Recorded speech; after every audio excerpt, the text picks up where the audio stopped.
Hello, everybody, and welcome to the 5 Tips and Tricks for Careers in Athletics. I am your host, Dr. Maury Mosovitz, with, as always, my favorite co-host, Jen Albanese. Hey, my favorite co-host, Maury. What's up? Hey, not much. How Just are got you? back. Oh, great. Just had one of those children's recitals today. Oh, wow. Please tell me everything. So I will give you a snippet that we recorded it, and my daughter played, your niece, the xylophone, and we sent it to my parents, and now they have decided that she is now the yo-yo ma of xylophone, and that we should buy a xylophone, and that she should go and become this professional xylophonist. So it's been an experience, and my wife has just kind of laughed at this. And wait, so did she have like a solo? Was she? No, there was 20 kids, and she just banged on the things, and they actually took out some of the panels so you could only bang the right ones. And listen, she did a great job. I'm not saying she didn't. I love my daughter to death, but I don't know if I would make it into a career after one first grade recital. Let's be real. I was going to say she's first grade. It's not like this is like, But when they look back and they say, oh, the world's best xylophonist, we'll make sure that we pull this clip back out. All the way, baby. Lucy Masovitz. I love my niece. Let's go, girl. I love it. I love it. Well, that's fun. That's really fun. And we have such a good guest today. I'm so excited to talk to Kelly. She's going to be incredible. And a coach. I know, which is cool. Our first coach. This is going to be really great. Yeah. So, and I've been connecting recently. I think I was telling you about one of my former high school coaches that I worked with. Yeah. Mm-hmm. I spent like an hour, Jack McMullen. There was 3 high school coaches that I think made a huge difference in my life. And one was Neil Keenan, Mitch Whiteley, who was the lacrosse coach, and then Jack McMullen, who was the basketball coach. And Neil I talked to all the time and got me into managing. But I talked to Jack for an hour, and just having that conversation made me realize it's probably one of the reasons I was in athletics. All 3 of those guys are probably a reason, but just like every time I talk to a coach, I feel like that his, just the way that he is and how he had respect for people and how he approached it is like the moniker that I hold a lot of professionals up with in athletics. And probably one of the reasons why I decided like, hey, I want to do this, and not even realizing it until recently and having those conversations with him. So that's so cool. I mean, coaches have such impact. I mean, it even doesn't have to be a coach, just a supervisor or a mentor that you've met along the way. And it doesn't stop once you get like a job, or it doesn't stop when you become a leader of a department or whatever. You're always, I feel like, looking to those mentors and people that Did you have any that you developed out of like? Yeah. I mean, I think when you try to figure out what you want to do in your life, that's always really hard. Like, I did some internships, and I had some really great bosses at internships that really took the time to like sit with me and talk to me about a career. And I knew I always wanted a career that wasn't your typical 9 to 5, where you just punch a clock and you sit in front of a computer and that's it. Now, granted, we do that a good portion of our day. Sometimes, but we're also up and moving and doing a lot of things. So I think, in those internships, I had some really impactful people. And I think, as I grew in athletics, I had mentors along the way. Like I think about like Dave Maloney, who used to work with us. He was the first person to give me an opportunity. And I always go back to him, and I still have a relationship with him. And, now he's kind of like athletics adjacent. He's a professor now. And, he's doing great things, but I always think back to him and how he gave me that first opportunity and helped me along. And, I think about Anthony DeFino, who we've gotten the opportunity to talk to on the podcast. And, we went from a relationship that was, we started off kind of butting heads a little bit, and it turned into a really great learning experience where I value him now and I trust him and I go to him for so much. And he's such a mentor to me and a great friend. So it's crazy how people influence your life in different ways at different times. You don't know. And then they get to come back into your life. Like, I feel like that's what I'm going to make an effort to make sure that I stay more in contact with some of the people. It's just appreciating them through their role and how I got to where I am personally, but professionally too. So it's because they helped form who we are as people and how we got to where we are and the positions that we're in and the leaders that we are. So it's really cool to look back and see those people that influenced us and fun reminiscing. We'll have today we're going to reminisce with a guest that we've had experience with as an assistant coach and now doing awesome stuff as a head coach. So excited for Kelly. So happy for her. We'll be back after this break. If you're enjoying this podcast, please follow us on your favorite podcast streaming service. The 5 Tips and Tricks podcast is a part of Athletic Career Consulting, a group focused on educating and guiding high school and college students looking towards careers in athletics. To find out more, go to our website at www.athcareer.com. That's ATHCAREER. All right, everybody, welcome back. So excited for this guest today. Maury, would you like to introduce her? I'm really excited. So an all-around professional in soccer, spanning an amazing career as an athlete and coach. A native of Great Britain, she traveled to the United States to both play for and get her bachelor's degree from the Indiana University. She would later get her master's from Concordia University Irvine in coaching and athletic administration. As an athlete, she played for Arsenal Football Club, the English national team, Team Great Britain, University of Indiana, the Boston Breakers, and Orange County Wave, winning 2 WPSL National Championships with 2 different teams. As a coach, she served as assistant coach for Monmouth, Syracuse, Penn State, and associate head coach at Boston University. In 2022, she was named head women's soccer coach at the University of Delaware. Very excited and really lucky to welcome our friend Kelly Lawrence to the podcast. Welcome, Kelly. Hi, Kelly. Thank you so much for having me. So good to see you guys again. I know, this is awesome. We miss you. We miss you. I know. You're doing amazing things. We're just so excited to have you be a part of this, but also just to see all your success. Well, I can't get away from the cues. I'm marrying someone whose whole family is from Syracuse. So I've been up a few times in the last few years. So always feels like home. And we get to see you when you travel back. And so it's just so great. We're so happy for you too. Head coach, that's so amazing. Like, congratulations. Like, you deserve that. That's so amazing. So happy for you. I appreciate it. Yeah. So we're going to start off. And as we talk about every week, we're going to do what's your first tip for those people out there that are interested in careers in athletics?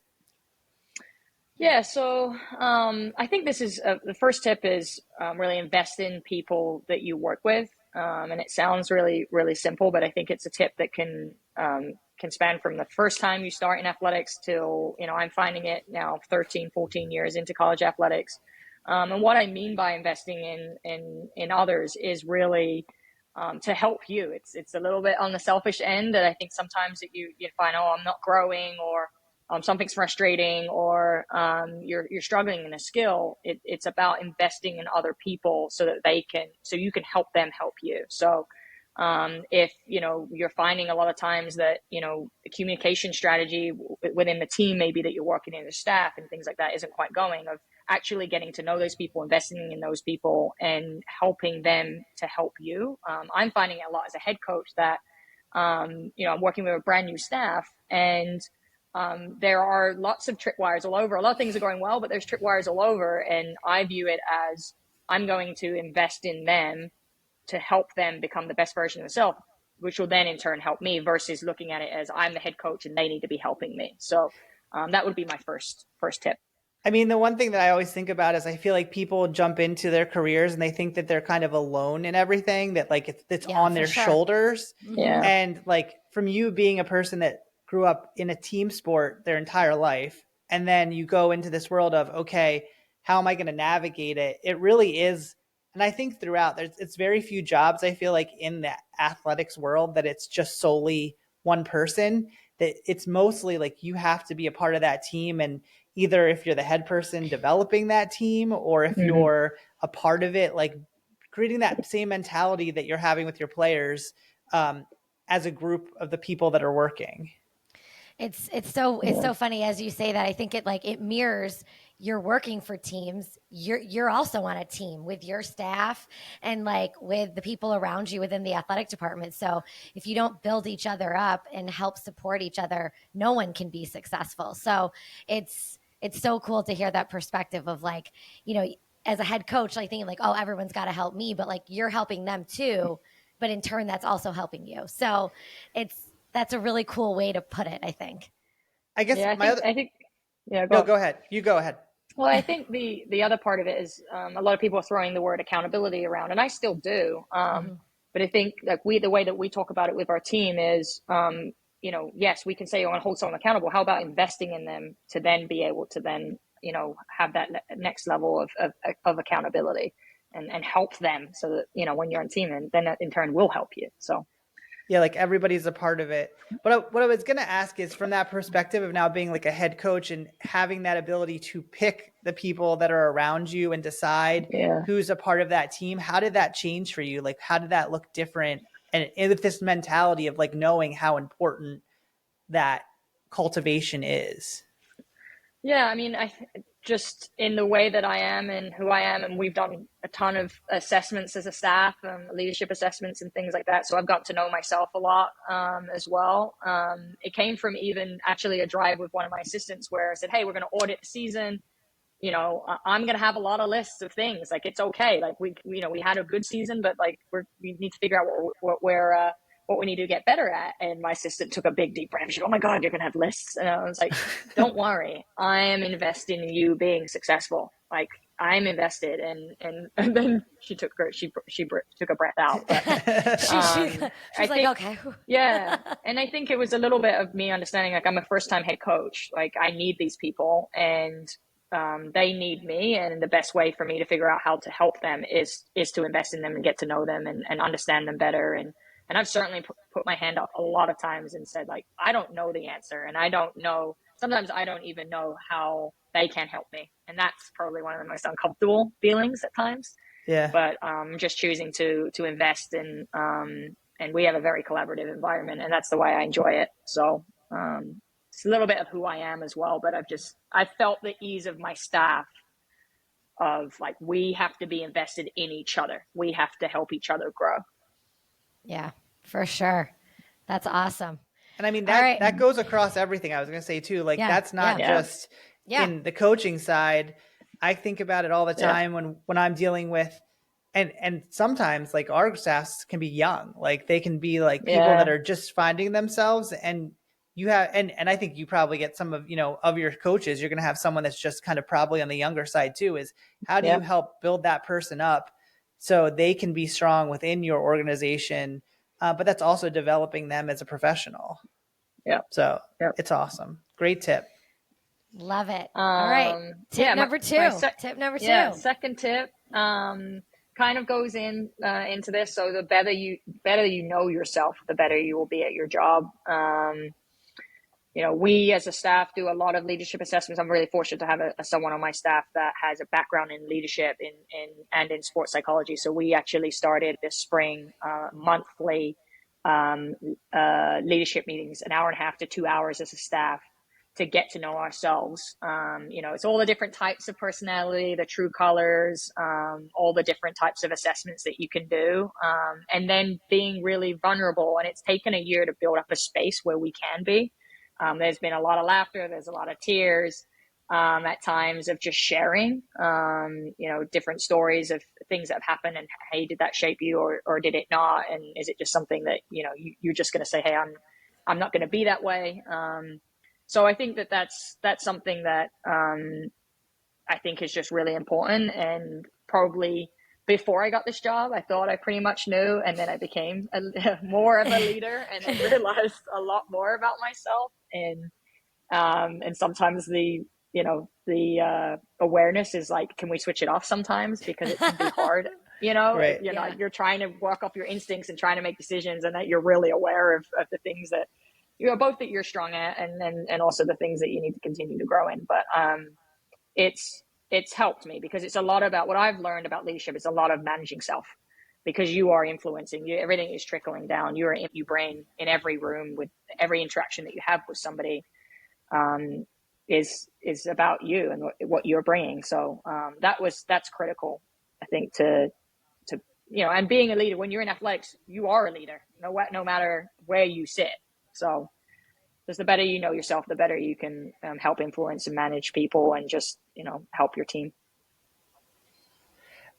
I mean, personally, I feel like what you're saying, I don't always feel like is the norm for a lot of people and even coaches. Like, I think a lot of times people are afraid to do what you're talking about. And I think it's so admirable that you're taking that step, because you're recognizing that the more you can improve yourself and figure out how to look at your ways of dealing with things and question things and adjust it will make your group and organization better.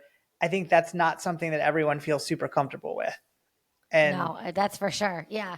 I think it's not comfortable. It's not. I was gonna say, no. You got to find ways to be, comfortable with being uncomfortable, and that's the only way you can get better. And that's hard. Like even like personally, like I would struggle with that. You know what I mean? I think it's hard, but it's something that only makes you better. And when you look at like the end goal of it, like it's only going to make everybody in the room better. You got to almost put yourself through it. And that's hard sometimes to like even even to put yourself in that situation in the beginning. It's hard, but it's good. And just as a leader, like making the space for it, that's the other thing too. I think that a lot of times, that's not always something that people would prioritize, and probably not in a good way. And the fact that you're doing that, I think is so like awesome for yourself and for your program, because you're putting that in the forefront to say, hey, if we check ourselves and see where things will work better, that's only going to make our operation better. And I feel like everybody's just like, okay, we just got to get through the day. We're going to do this, but that doesn't always mean that they're advancing themselves or their organization. Yeah, I think part of it is like, if I'm going to have these core values and if I'm going to speak to all these people that touch my program that are either athletes or are recruits, like I have to hold myself to those things. And so I think it kind of got born out of that. Of just wanting to be who I'm saying I am going to be, and also having a completely new staff. So all three of us didn't really know each other. And then I added another assistant who is a younger assistant. So now there's four of us. And we've all kind of jumped in, and me understanding that as a leader, like when we do a leadership assessment, like I may have to go first sometimes and be vulnerable so that the room will be vulnerable. And the cool thing is what we've done is we have these meetings and leadership assessments, and we do get down to some nitty gritty, and then we actually do them with our team. And then we can talk to our team about some of the experiences we've had as staff, or just reflect and let them know we're doing the work too. It's uncomfortable. But I think it's also kind of leaning on to the fact that like I'm new at this. I am a first time head coach, and I know I've got a long way to go, and just trying to lean into that and just trying to get better every day. I just want to be the best version of myself every day. So that's those are the two seeds. So I have a great staff who are so supportive. And so, like I've got one other assistant who's the same as me. We're like bleeding hearts. And then I've got someone who's a little bit more on the like analytical side. I've got someone who's very steady. And so we're all different. And then now what we're seeing is like, it's a family dynamic now. We've been together for 15 months. And so someone will come in and have a response to something, and you're like, okay, I know they're a good person, but something's off. And so now we have all this information about each other. It's not we're putting anybody in a box, but we're like, okay, why is that happening? Or why has that task not been completed? Okay, this is someone who's very detail oriented. She's probably pored over that email for 2 hours versus, hey, she's just not getting her stuff done. So it's helped a lot. Awesome. Great tip. And something that's unique that I think is something that probably so many more people should incorporate in how they're doing things. Yep. So tip number 3 is kind of maybe helping with people like making career moves and changes and things like that. But the ones that love you will have the most fear for you. So just a quick story, associate head coach at Boston University, 3 years in, getting head coach calls for all kinds of jobs. And then I decide that I want to go and take a volunteer assistant position at Penn State, one of the best programs in the country, but $0 coming in. And yes, I was fortunate enough that my fiance worked at Penn State, so it made it easy from like a rent perspective. But I did Uber Eats driving. I was doing Uber Eats in the summer to try to help, with the bills. So it was a feeling for me of like trust and my gut instinct that like this was the right move, that I had gotten a certain way in, got to a certain point in my career, had looked at my resume, but actually looked at the actual quality of my resume and took a look at it and said, hey, I think there's some areas that I could really improve on, and why not go work for arguably one of the best coaching staffs in the country. And when I told my family that, it was a little bit of a shock to the system. Certainly they were excited I was going to be with my fiance, but it was kind of like, why would you then, do this, drop down?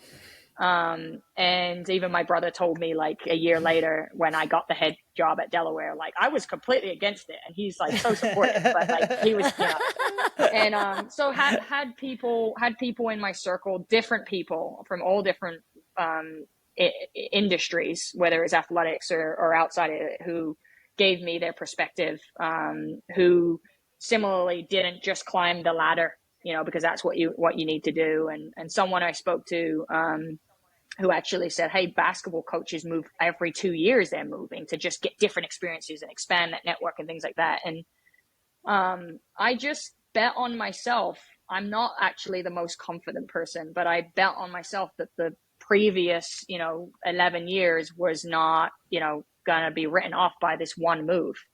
I got so lucky, and honestly was not ready to leave Penn State. Loved my experience and was trying to rationalize to my fiance about doing this for zero money for another year, and just ended up just landing, ended up getting a fantastic opportunity that I just couldn't turn down. So, so just having a circle outside of your family, and I trust my parents so much. They've been very successful in their own business rights, but they didn't understand the dynamics of athletics. And so, certainly listened to their opinions, but, had some people outside that just helped with that process of making me feel like, hey, go do this, do it with conviction. And if it doesn't work, then, your, last 11 years weren't nothing. Right. So. Right. And I mean, you invested in yourself, which is like one of those things that you can never really, like, if you have the space to do it and you have the forefront, I mean, like, all the kudos to you that it was worth it, that at the end, and now you look at that, it's all worked out, that you're in this amazing opportunity, that your family's all going to be in a good place, and that really things come together when you like put things in a good perspective. And it's not like you just jumped into it without forefront. Like you knew that this was something that leads you to the next thing. So, I mean, a lot of people might not have taken that jump that you did, but doing it in a thoughtful way clearly made all the difference. And you listened to that was the right thing to do for you. That was going to get you better. You said you looked at your resume and you said, these are the ways I need to improve. And hey, doing this was going to do that and improve it for you to, like they always say, like everything happens for a reason. It worked out so that, now it's almost a perfect situation for you. So, that just makes it all worth it. Even the scary parts of making those decisions. So sometimes it's uncomfortable but it works out in the end. So. Yeah. And then the joke really was that I moved in, and then my fiance went to Beijing for the Olympics. So she moved out. So that was like, we were apart for 3 years, and then I moved in, and then she left me for China. So that's awesome. So that made it a little bit more scary, but, so the fourth one is kind of a recent one, and it's just as simple as just assume positive intent. I think a lot of situations can, seem like a certain way. Someone, doesn't respond to an email, makes a decision on something. You have a poor interaction with someone, or, it just is, I don't necessarily even have like a specific scenario. It's just taking that breath and assuming positive intent. And because I think most people are just doing something, either something is happening and it has, they haven't even thought about something. And so, but it's impacting you, and it's impacting, whether it's your job or life or really anything. So I'm just trying to embrace this idea of like positive intent. I don't like a response from an email from somebody, or, or someone doesn't get back to me or something like that, it's assume that things are going on.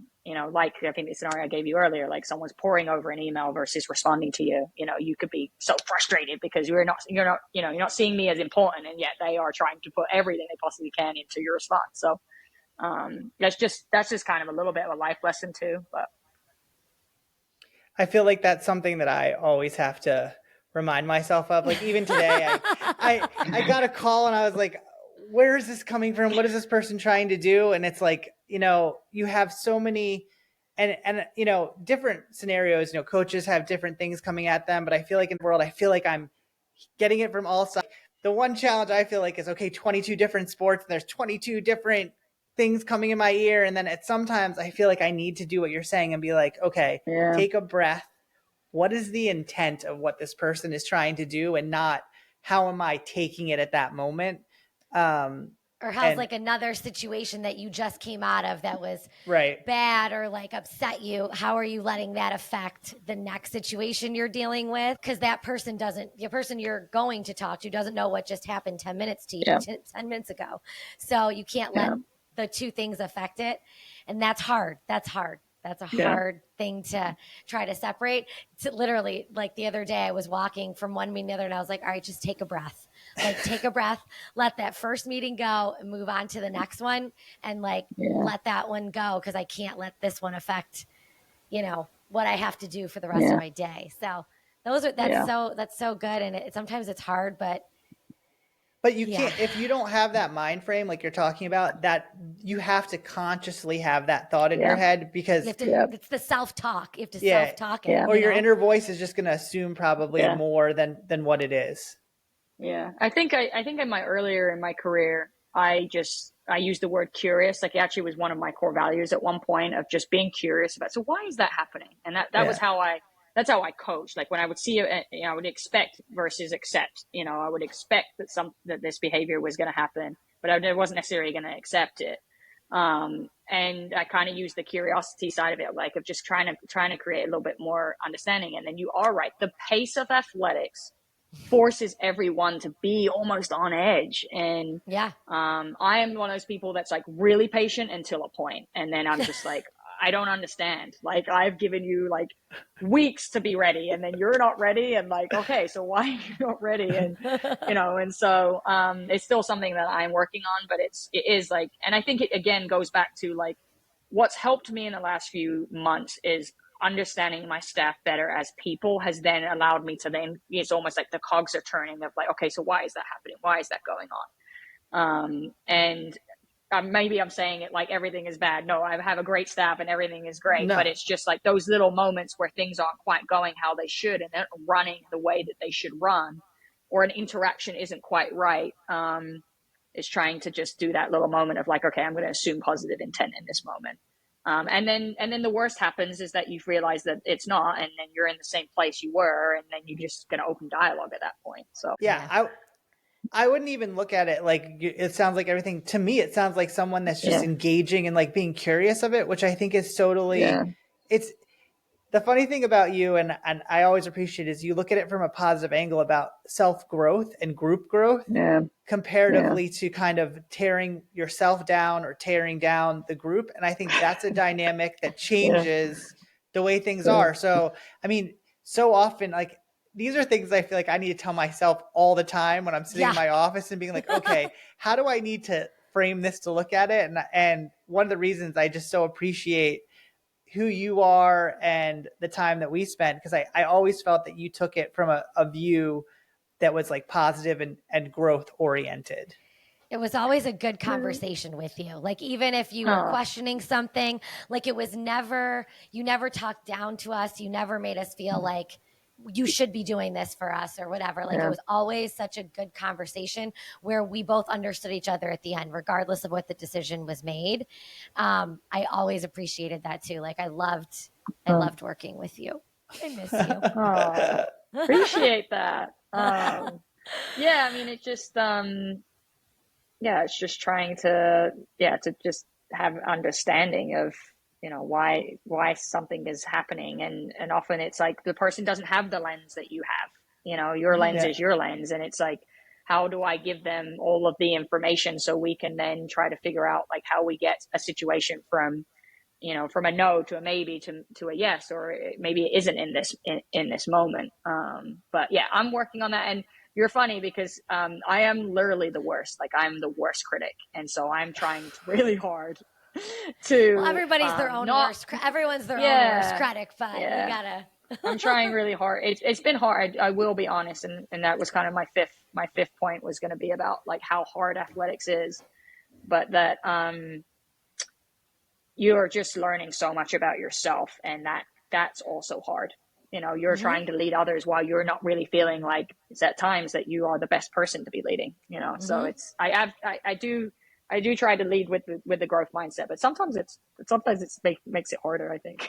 Yeah. Nice you just have to give yourself grace sometimes though, you know. Yeah, it's not that's right. I think everybody puts a lot of pressure on themselves as a leader, but you got to be able to give yourself a little bit of grace because everybody's learning, you know, even the athletic directors and chancellors and presidents are all still learning too. So yeah, agreed. All right, well, here's the big question. So what do you know now that you wish you knew then? So what do you know now that you wish you knew at the beginning of your career when you first started? Yeah, I could go a couple different ways with this one. I have two kind of in my mind. I think probably the most helpful one, I think that would be which I learned from my stop at Boston University, where I worked with a legend, Nancy Feldman, and you know, I would come back, you know, she'd send me off on a task, and I'd come back, I'm like, oh, they said no, and then she'd be like, okay, did you ask this? Did you ask this? Did you ask this? Did you ask this? And in the moment you're like, well, you know, you're thinking, well, if we could, it would have been, you know, it would have just happened. And it was just kind of a, you know, a realization that you have to advocate. Like if this is important, you know, no matter what role you're in, if this is important, you have to advocate and you have to ask more questions. And it is that idea of like, how can you get from a no to a maybe to a yes? And that, yeah, you might even come off of like demanding, or, you know, and obviously you try to do it in a right way, but that you have to advocate for your own ideas. You have to advocate if you happen to be a part of a program or you're running a program, like you are advocating for the experience of these student athletes. I mean, that is what it's all about. We are in servant leadership, and it kind of segues into the idea of like, there are times when you are last on the list. You are absolutely last on the list. I feel that a lot. You know, you're last on the list, and it is about serving these individuals. And if we are going to create this environment that is about them, it's, you know, that's in your mind all the time of like, how can I make this the best possible experience for them? So I think from a skill perspective, I would just say, you know, have as many, you know, you're offered, you know, you're given a task. It's like, what are all the things I need to know? And certainly you might not know off the bat all the right questions to ask, but taking that responsibility really seriously and thinking about it as if this was yours, and then going and advocating and trying to figure out, you know, how we get to where we want to get to. And sometimes it is a no, and then it's just some dialogue that you've opened up. But I think that was probably I would say, something I learned, you know, probably 10 years in. Whereas probably I was looking at moments, even when I was at Syracuse, if like something wasn't possible, I was like, oh yeah, sorry. Yeah, we couldn't do it. And it like, okay, then we didn't explore anything beyond there. And I've certainly had some situations where someone's like, huh, that's interesting. You know, like we've had a situation here at Delaware where I actually questioned something about grant and the grant and aid letters. And now we potentially are going to do them a little bit differently. But, you know, I thought I was asking a silly question, and it's now actually, now that might actually impact everybody's and in a positive way. So that would be my fifth one. I think for me, like as the person that gets some of those requests, sometimes the people that can come in prepared and like explain it make a big difference because if sometimes I don't understand, and like someone comes back and been like, and they come back and be like, well, I really meant this. And I was like, oh, well, that's completely different than what I assumed you were talking about. Like, you know, you wanted to have fire at the facility, and you go to like some weird That's place me where you're asking like that question. and if you come in and you like put all those steps down and you prepare it, like as the person that's receiving those questions, that makes a big difference. Like it really changes if someone comes in prepared and explained, like that could change completely how you approach it. Not to say that honestly, my first thing is not thinking, okay, how do I say no to this? Like, I'm always trying to figure out, okay, how can we find a piece of this that'll work at a minimum? But sometimes people don't come in a position with that actually enough to explain it, or even to dialogue with a way that could actually get it there, or not be open to have like an exchange of like, okay, this is what's going on, or, saying, well, we can't park a car in the middle of the field, and they go, oh, well, we just want a car in the general area. Well, that's a different thing. Like, that's a different conversation. Yeah. How do we get to that area that we can all work together on? Yeah, it's that approach. It's the way you approach it with the person and the relationship that you have with that person, and how you want to be able to work with them instead of demanding something. When people demand, it's like, oh, you're definitely not going to go down the right road there. But if you're, like you said, you're prepared and you can approach it in the right situation, it's going to have a better outcome, regardless if it's a yes, maybe, or a no, So well, that's so good. Kelly, these were so good. This was so great. It was so good to see you. Yeah, it was great. Great conversations. And it's like, even for now, like, the cogs are turning with our conversation, which is just is so awesome. And so good to see you guys. I know. Well, we wish you the best, Kelly. I'm so excited. We can't wait for you to come up and see us in Syracuse. Well, you guys got to come down with the hockey everything team. And stay in touch. I know, right? Yeah, we're gonna see you with hockey, and I now have I'm tracking Delaware soccer every once in a while when I'm going through the list. Every time I see you on social, I make sure, like, I look at your social, see if you won that night. I'm like, let's go, Kelly, let's go. Yeah, I will say I was pretty happy to get my first head coach win against the Qs. I'm not gonna lie, that was deep down. I got a lot of really, really awesome text messages from people up at Syracuse after that. So that was really awesome. So I spent 4.5 years there and really saw it as a job. Like, when I got there, like when I came up, I was like, okay, like, this is a job, and thought I would be there for 3 years and was there for 4.5, and it like became a home within like a year or so. And I just love the people up there. I talk about that all the time to people, like how much I love the people that like were on the ground getting the stuff done, so, and you guys were in that group. Well, it was great to see you. Thanks for everyone for listening, and hopefully you'll check us on the next episode. Make sure to follow us on all your on our socials, and also make sure you follow episode week to week. So we'll see everybody next time. Bye. If you like the 5 Tips and Tricks podcast, make sure to subscribe on your favorite podcast platform. You can rate and review us, including questions that may be answered on future episodes. The 5 Tips and Tricks podcast for careers in athletics is part of Athletic Career Consulting. Check us out at www.athcareer.com. Don't forget to follow and like us on your top social media platforms.